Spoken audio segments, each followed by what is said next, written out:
क्या आप लोगों में से कभी किसी ने सोचा है कि हमारी यह पृथ्वी हकीकत में आखिर किस चीज से बनी है और यह सौर मंडल में किस चीज पर टिकी हुई है?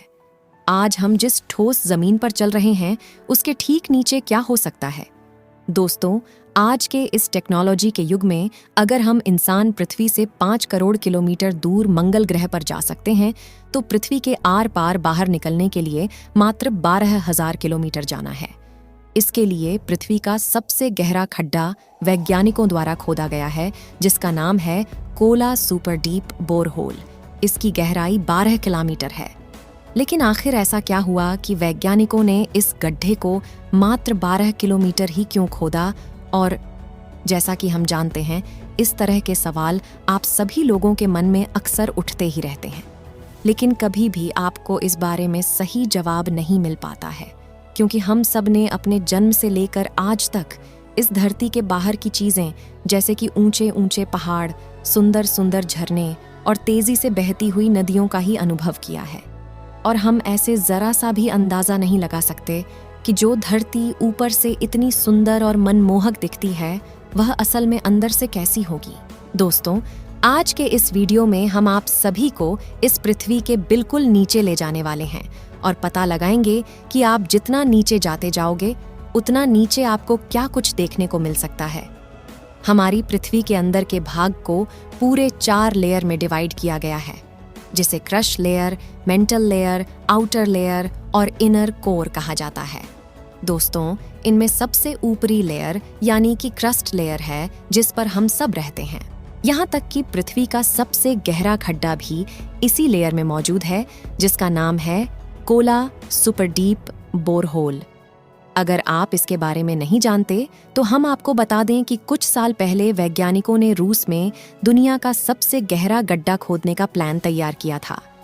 रूस में खोदे गए इस खड्डे की गहराई लगभग 12 किलोमीटर है और यह गड्ढा पृथ्वी के ऊपरी भाग में यानी कि क्रस्ट लेयर में ही समाप्त हो जाता है। और इस पर वैज्ञानिकों ने पूरे 20 साल तक काम किया, यानी कि पृथ्वी को सिर्फ और सिर्फ 12 किलोमीटर तक ही खोदा गया है। बताया जाता है कि जब वैज्ञानिक यह गड्ढा खोद रहे थे और जैसे जैसे यह होल गहरा होता गया, वैसे वैसे ही पृथ्वी के अंदर का तापमान बढ़ता हुआ नोट किया गया और यह तापमान करीब 360 डिग्री सेंटीग्रेड तक पहुंच गया था, और जिसके कारण वैज्ञानिकों के सारे उपकरण पिघलने लगे, जिससे इस गड्ढे को और गहरा करने में वैज्ञानिक नाकामयाब हो गए। दोस्तों, इस होल की और ज्यादा खुदाई करने के मत में कुछ वैज्ञानिक पहले से ही अपनी सहमति दे चुके थे। उनका मानना था कि पृथ्वी का चुंबकीय क्षेत्र भी पृथ्वी के सेंटर पॉइंट से ही उत्पन्न होता है। अगर पृथ्वी के आर पार होल कर दिया गया तो हो सकता है कि पृथ्वी पर बनने वाला यह चुंबकीय क्षेत्र कहीं नष्ट न हो जाए। और पृथ्वी का अपना चुंबकीय क्षेत्र खो देने से क्या हो सकता है, इस विनाश के बारे में हम सोच भी नहीं सकते। जैसा कि दोस्तों हमने जाना कि पृथ्वी का जो यह क्रस्ट वाला भाग है, यह पृथ्वी की सबसे बाहरी परत है जो उस ठोस सतह को बनाती है, जिस पर हम सभी एक साथ सालों से रह रहे हैं, जो कि इस धरती में मौजूद बाकी परतों की तुलना में काफी ज्यादा पतली है। साथियों, महाद्वीपों के नीचे इसकी औसत मोटाई लगभग 35 किलोमीटर यानी कि 22 मील से भी ज्यादा है, और समुद्र के नीचे लगभग 5 से 10 किलोमीटर यानी कि 3 से 6 मील तक होती है। इसका टेम्परेचर 500 से 1000 डिग्री सेल्सियस तक रहता है। धरती पर आने वाले भूकंप और महाद्वीपों में होने वाली हलचल के पीछे यही लेयर जिम्मेदार है। लेकिन अब आप लोग सोच रहे होंगे कि यह महाद्वीपीय और समुद्री क्रस्ट क्या है? तो दोस्तों, पहला है ओशियन क्रस्ट, जिस पर समुद्र है, और दूसरा है महाद्वीपीय क्रस्ट, जिस पर पूरे ठोस भाग यानी कि धरातल बना हुआ है। दोस्तों, महाद्वीपीय क्रस्ट ग्रेनाइट चट्टानों से बनी होती है, जो समुद्री क्रस्ट की तुलना में थोड़ी कम घनी होती है और जिसकी मोटाई भी काफी ज्यादा रहती है। और ये महाद्वीपीय परत काफी पुरानी है, यानी कि अरबों साल पुरानी। वहीं समुद्री क्रस्ट की बात की जाए तो यह लगभग 7 किलोमीटर तक पतली होती है, और यह महासागरीय क्रस्ट की तुलना में काफी नई क्रस्ट है, जिसे आप अक्सर ज्वालामुखी जैसी गतिविधियों में समुद्र के बीच की चोटियों पर लगातार बनती हुई देख सकते हैं। जो कि पृथ्वी के अंदर मौजूद टेक्टोनिक प्लेटों के खिसकने के साथ फैलती जाती है। अब इस पृथ्वी के थोड़ा और अंदर की तरफ चलते हैं, जहां क्रस्ट के नीचे की परत मौजूद है, जिसे हम मेंटल लेयर के नाम से जानते हैं। दोस्तों, मेंटल पृथ्वी की सबसे ऊपरी परत क्रस्ट और कोर के बीच की परत होती है।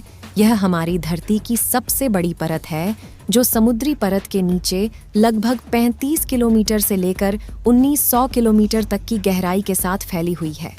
दोस्तों, यह प्लेट टेक्टोनिक ज्वालामुखी गतिविधियां और पृथ्वी के मैग्नेटिक एरिया के साथ इसकी सतह को आकार देने वाले डायनेमिक प्रोसेस में मेंटल एक काफी जरूरी भूमिका निभाती है। अब जब यहाँ मेंटल की बात हो ही रही है, तो दोस्तों, यहाँ आप इससे रिलेटेड 2 कॉन्सेप्ट्स के बारे में भी हमारा जानना बेहद जरूरी है, और वह है लिथोस्फीयर और एथेनोस्फीयर। बता दें कि लिथोस्फीयर सबसे ऊपरी मेंटल और क्रस्ट का एक मजबूत हिस्सा होता है। यह उन टेक्टोनिक प्लेटों में टूट गया है जो सेमी फ्यूल्ड एथेनोस्फीयर के ऊपर तैरती रहती है, और लिथोस्फीयर में क्रस्ट और मेंटल का सबसे ऊपरी हिस्सा शामिल रहता है, जो कि पर्वत श्रृंखला का निर्माण करता है। अचानक आने वाले भूकंप की वजह बनता है और हमारी इस पृथ्वी की सतह को आकार देने में भी मदद करता है। वहीं अगर एथेनोस्फीयर के बारे में समझें, तो यह लिथोस्फीयर के नीचे मेंटल का पार्शियली पिघला हुआ एक फ्लेक्सिबल एरिया है, जो कि गर्म और सेमी फ्यूल्ड चट्टानों से बना हुआ होता है। दोस्तों, आपको बता दें कि पृथ्वी की मेंटल सतह के अंदर मौजूद जो टेक्टोनिक प्लेट्स होती हैं, उनकी हलचल के लिए भी यही एथेनोस्फीयर जिम्मेदार होता है। अब दोस्तों, हम पृथ्वी के और अंदर जाकर इसकी सबसे आखिरी सतह पर पहुंचने की कोशिश करेंगे, जिसे हम कोर के रूप में जानते हैं। पृथ्वी की कोर हमारे प्लेनेट की सबसे गहरी और अंदरूनी परत है, जो मेंटल के ठीक नीचे ही होती है। बता दें कि यह पृथ्वी के अंदर का सबसे ज्यादा गर्म और दबाव वाला एरिया होता है, जहां का टेम्परेचर 5000 सेल्सियस से लेकर 7000 सेल्सियस तक आराम से पहुंच जाता है, जो पृथ्वी के अंदर के हलचल और मैग्नेटिक एरिया को बनाने का काम करता है। दोस्तों, पृथ्वी का यह कोर वाला हिस्सा भी बाकी हिस्सों की तरह 2 पार्ट्स में बटा हुआ है, जिन्हें आउटर कोर और सॉलिड इनर कोर कहते हैं, जिसमें से आउटर कोर और सॉलिड कोर के चारों ओर फैली एक तरल पदार्थ होती है, जो मेंटल परत की सीमा से लगभग 30,000 किलोमीटर यानी कि 18,000 मील की गहराई में है, और पृथ्वी की सतह के नीचे लगभग 5,000 किलोमीटर तक फैली हुई है। जिन्हें नहीं मालूम है तो उन्हें बता दें कि आउटर कोर और तरह लोहे और निकल धातु से बनी हुई है। इसके बाद आती है सॉलिड इनर कोर।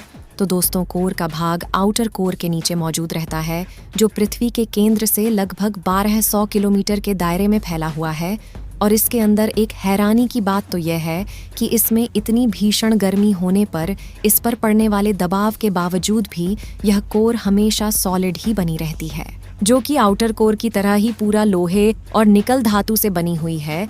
तो दोस्तों, यह थी पृथ्वी के अंदर की दुनिया। लेकिन अब आप सभी लोगों के मन में एक ऐसा सवाल होगा जो आपके माइंड में एक ही साथ आ रहा होगा, और वह यह है कि हमें इन सब बातों का पता कैसे चला? क्या साइंटिस्ट खुद गए थे पृथ्वी के नीचे तक? तो इसका जवाब है नहीं। साइंटिस्ट्स या कोई भी आज तक पृथ्वी के अंदर तक नहीं गया है। तो आखिर इस बात का पता इस तरह से लगाया गया होगा कि इस धरती के नीचे आखिर क्या मौजूद है। इसके बारे में पता लगाने के लिए साइंटिस्ट ने एक मेथड का यूज किया था, जिसे सिस्म वेव्स मेथड के तौर पर जाना जाता है। सिस्म वेव कुछ इस तरह की वाइब्रेशन होती है जो भूकंप, ज्वालामुखी के विस्फोट और जियोलॉजिकल घटनाओं के दौरान बनने वाली एनर्जी की वजह ही पृथ्वी के अंदर आगे बढ़ती है। और यह वेव हमारे साइंटिस्ट को पृथ्वी के अंदरूनी हिस्से की स्टडी करने और उसे समझने में मदद करती है। चलिए दोस्तों, इस वीडियो को यहीं पर खत्म करते हैं। इस वीडियो को एक लाइक जरूर करें और अपने भरोसेमंद चैनल को सब्सक्राइब जरूर करें। साथ ही बेल आइकन को ऑल पर सेलेक्ट करना बिल्कुल ना भूलें। मिलते हैं किसी और नॉलेजेबल वीडियो के साथ। वीडियो को अंत तक देखने के लिए धन्यवाद।